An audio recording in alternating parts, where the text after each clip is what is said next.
I remember I was in Budapest when the Switch 2 came out, and it was the second to last day I was there. And I was the most hungover I had ever been, probably in my entire life, but I just needed to get one. And I think there was only like 3 in the entire city.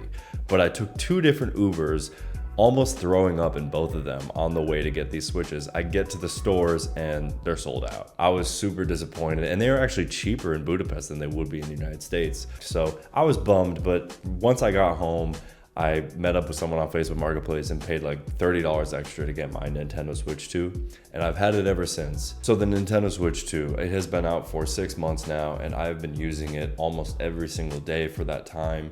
And I've owned all the different handhelds as well, the ROG Xbox Ally X, the One X Fly F1 Pro, the Steam Deck OLED. I've owned them all. I've owned every single one. And this one does hold a special place in my heart because it's a first-party handheld experience. This is not a, third-party Asus or even Valve. This is like the creme de la creme when it comes to the amount of R&D and money they pour into this system. Nothing else can really compete on the market today. So what do you get when you get the Switch 2? Well, you get a dock, you get the Switch 2, you get the Joy-Cons, you get some adapters, but really, I'm a handheld gamer at heart, so I only care about the handheld. So how does it do in that regard? I would say as a handheld, it's quite adequate. The device runs very, very cool, and the controls feel nice and tactile. They're also not very loud and clanky. The only really clacky loud buttons are the shoulder buttons and the face buttons. Besides that, it's pretty quiet, pretty easy to use, and anybody can pick it up and play it. It's not extraordinarily big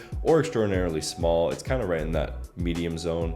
But for me, I really need a grip case with this. I use a grip case with my Switch 2 most of the time, and that just adds some grip for me because it's just a flat back design. And for me, it just makes my hands cramped after a while and I need something. So in terms of ergonomics, honestly, it's kind of average. It's really just a flat sheet of plastic and glass Joy-Cons on both sides. So it's not like melded to shape your hand like a Steam Deck OLED. The screen is a 1080p 120 Hz HDR variable refresh rate display, and it gets up to about 500 nits or 450 nits. Suffice it to say, it is a pretty average screen. It is probably comparable to the Xbox Ally X, but I really think that it pales in comparison to the Steam Deck OLED's beautiful HDR display that gets up to 1000 nits peak brightness, and it just knocks the socks off the Switch 2 for sure, in my opinion. But this does have a sharper display because that is an 800p display. This is 1080p, and you can definitely notice the difference. In some games, it just looks better on the Switch 2 than it would on a Steam Deck OLED.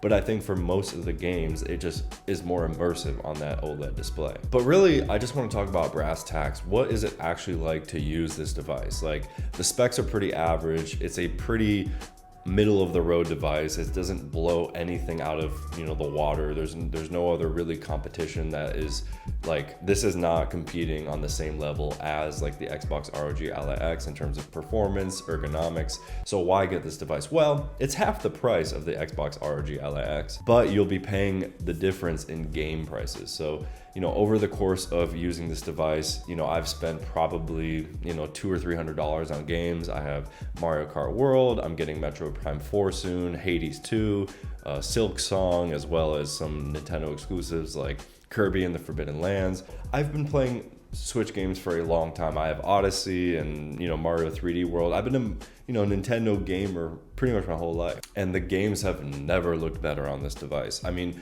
Breath of the Wild has never looked better. I played this entire game on the Switch 2, and when you plug it into an OLED TV at that silky smooth 60 frames per second in 4K, it really does show how good this can make games look. Like, you don't need PlayStation 5 level performance to get just as beautiful games. It all depends on art direction, art style, and really optimizing your games to run well on a system with lacking hardware. So honestly, there have been some moments that I was totally blown away and enthralled with this device. Like, some of the updated Switch 2 games really are that much better. Like, on the original Switch, it's a 720p 60 Hz display, and a lot of games ran at 30 frames per second. When you make that jump from 30 to 60, you cannot go back to 30. And I'm happy to say that most games that are updated run run at 60 frames per second and upwards of 120 frames per second. So games just look really good on this device. I am a little bit disappointed with the actual display on the device. It is a 1080p 120 hertz display, but many games just run at 60 hertz on the IPS display here. And honestly, there is a lot of ghosting and input delay. I would say that the input delay is actually kind of noticeable. I mean, I've used a bunch of different handhelds and never noticed input delay, but specifically on the Switch 2, it does feel like there's about a 20 to 30 millisecond response variance, and it is kind of distracting. With a game like Hades 2, it kind of feels like there's like a smearing of the screen or something. Like it's like this ghosting or this sort of, yeah, it looks like they smeared Vaseline on the screen when you're in movement. And I don't really understand why they couldn't come up with a clearer display. I mean, this is a gaming device. This is not like for watching TV. And I think that was a really big oversight.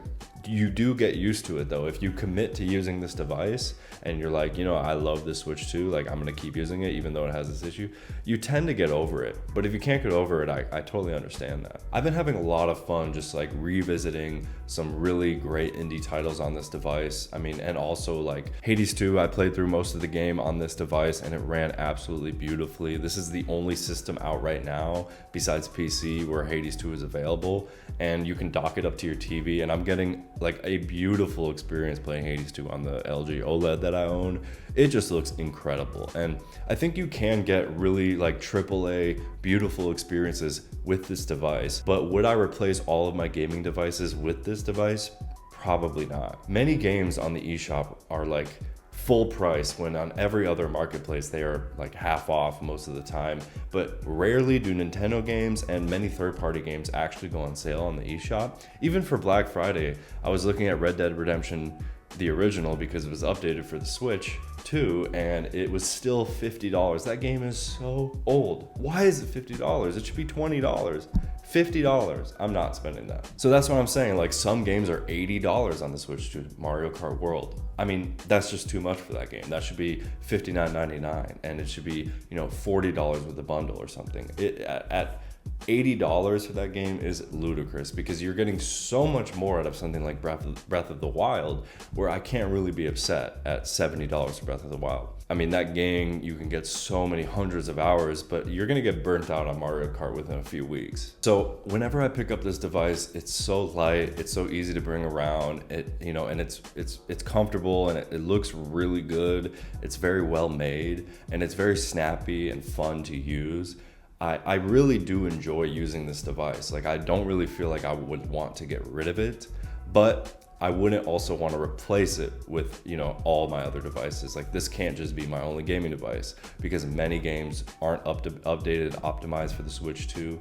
Like, a lot of the great games that I love playing, like, Celeste doesn't have an update. Minecraft doesn't even have an update. Minecraft is running at like 720p at 60 hertz, and it crashes all the time. I can't understand why they can't just push one update for the Switch 2 on Minecraft and make it run beautifully. But because I like Minecraft, and on the Switch 2 it's really shitty. So yeah, I mean, these are just some thoughts that I have on the Switch 2 after 6 months. I think it is a pretty well-rounded device, and a lot of really interesting games coming out next year, including Elden Ring Tarnished Edition, which I cannot wait to play. Like, any excuse to give From Software money, I will give them money. So yeah, I have conflicting views on this device, because in terms of its hardware, I'm pretty happy with it, but in terms of its software, a lot of them are not actually updated, and yeah, it just sort of feels like it hasn't, been given the love after 6 months that I had hoped. But will I be, selling this device? No, I'm gonna keep my Switch. A lot of great games are coming out exclusively for it, including Metroid Prime 4, which I cannot wait for. Huge Metroid fan. But yeah, that's my thoughts. I hope you guys enjoyed the video. If you did, please like, comment, and subscribe,